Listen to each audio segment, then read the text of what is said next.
Alright, let's get started. So today Shivam Garg, a master's student here at RLAI, is going to tell us about log likelihood baseline for policy gradient. Hi everyone, I hope all of you are doing good.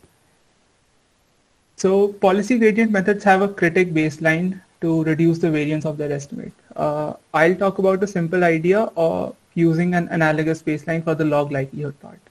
And I'll begin with the Bandit case and then move on to the MDP case. So a Bandit problem is a simplified version of the full MDP setting, and you have different arms. So if the agent pulls arm 3, then it will get a reward of RA1. So I represent phi theta as the probability of pulling each arm, so it's a vector, and so is R. Eta is the adaptive baseline, and it is also a vector. So the eta vector has a separate number for each arm. The policy gradient objective in Bandit case is to maximize the average reward under the given policy. So that is phi theta transpose times R. And I'll be talking about a softmax parameterization. So we use a vector notation to denote the policy gradient, and just to increase your familiarity with it, I've pasted the gradient bandit notation from the book on top. So I want you to focus on this part. And IA is a vector, is the AF column of the identity matrix. So for example, if you have 4 actions, then I2 will be this thing in the bottom. It's a one-hot vector.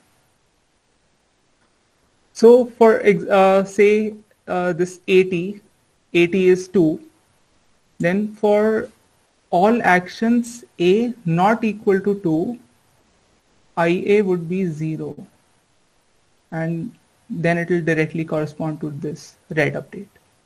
So these two are equivalent.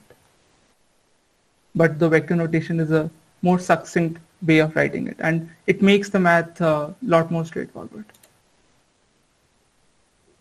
Okay, I denote the average reward by R by bar, R by bar, and the gradient of the loss function, that is the objective function, is this with respect to theta. Now I'm not showing the derivation here, but this is what we get.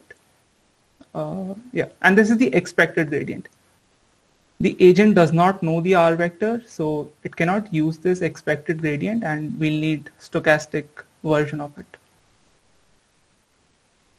So it is possible to write this expected gradient in 2 different stochastic forms, depending on how I take the pi vector out of this product.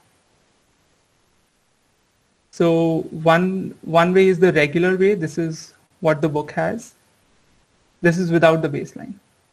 And we can also do it equivalently in this other format. So this gives us a different expression for the same expected gradient. So these 2 expressions are different, but they are same in expectation. Right. And in the regular expression without the baseline, we can add any action independent baseline, and the regular choice is R by bar. In the and the other expression, we call that as the alternate expression. So in the alternate expression, the R pi bar is part of it, and it cannot be dropped. If we drop it, then it no longer remains unbiased. So the question is, can we subtract something other than pi or 0 from IA? So we say, why not subtract eta? And this is again unbiased, because the expectation of RA minus R pi bar is 0. Right. So this is the adaptive expression that this is the main focus of the talk, this using this expression. So this is the baseline eta, and we want to learn the baseline eta in order to reduce the variance of the gradient update. Can I interrupt you for just 1 sec, Shiva? Yeah. Just as a question, is the alternate form been used before, but there just wasn't a baseline, or is it new?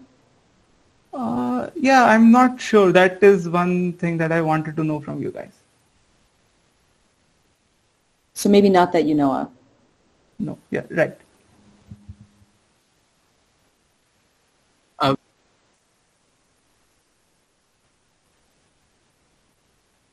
I think you're muted. Yeah, you did again. If we expand the adaptive estimator and we expand the regular baseline, regular estimate with this baseline, do we get this? I mean, we are getting the same expression. The question is whether the variance is going to be the same too of the two expressions. So it's just a different parameterization of the same set of estimators. So is it like a new family, or you understand? Like so the regular with a baseline, it's a family of estimators. You can select the baseline whatever way you want, and it allows you to play with the variance in some ways within some limits. The adaptive allows you to do the same thing with ADA. The question is whether they express the same set of variances or not. Maybe you have an answer to this. But. I'm not sure. So, for example, pi is constrained by the fact that it is a probability vector. Sure. But eta is not constrained in that way. But when you have the baseline, so the regular with a baseline, the baseline could be anything that is action independent. Oh, okay. Are you talking about our pi bar? Yeah. You could change that to anything. And then you have the whole family. That's what I'm talking about. Oh. Sorry, I was not clear. Oh, in that case, I'm not sure. Probably Maybe not. That's something to check. Okay. Yes. Yeah. Okay. All right. Good. Right. In the adaptive expression, we cannot have anything other than R pi bar.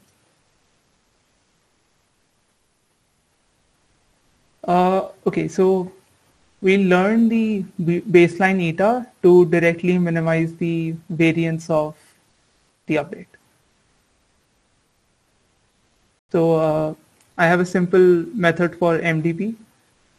So first I'll estimate the expectation of this expression that I call XA by an exponential average. I'll estimate the variance of the update in an online fashion, and then I'll use gradient of the variance to update eta.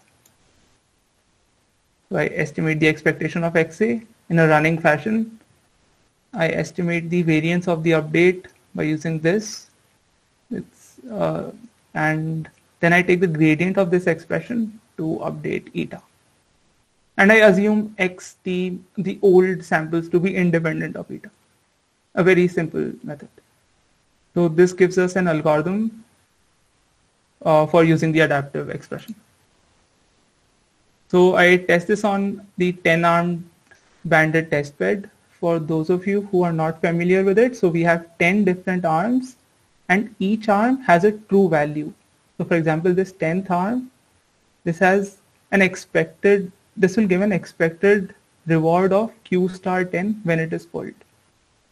And the actual reward is sampled from a normal distribution where the mean is this expected reward. So I'm showing 6 different experiments for different number of arms and different mean. So the individual true rewards for different arms are also drawn from a Gaussian distribution. Little complicated. Yeah, so you can see that so the adaptive algorithm is the red line. So you can see that it performs better than the other methods in case of 100 arms, and it's almost same in case of 10 and 1000 arms. I think it's better in 100 arms because in 10 arms all the methods have already converged, and in 1000 arms nothing none of them have made any progress. So I'll show you more results. I'll show you intermediate results for this one, 10 arms and mean 4. Can I ask a clarification question? Yes. So in the alternate estimator, can you go back to a slide? Maybe you can point to what you call the alternate estimator. This one. Okay, without the eta. Right. That's the regular with the baseline, right? This is, sorry, what? Isn't it the same expression? It just rewritten the same expression. The regular with the baseline is equal to the alternate. Oh, no, it's not. No, just an expectation. Yeah. In expectation, they are same, but it's a different expression. Here we don't have pi, and here we don't have r pi. I see.